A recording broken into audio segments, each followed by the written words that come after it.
I'm on a journey, as we all are, to a place that often seems impossible to find.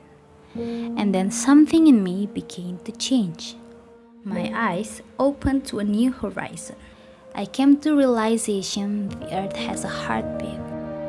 It feels, it breathes, it hears, and sometimes it speaks. But to understand what it's truly saying takes something extraordinary. This I've not learned easily. It took an escape from the artificial, adventure to the unknown, veering off the path of the road most traveled to a place of beauty and wonder.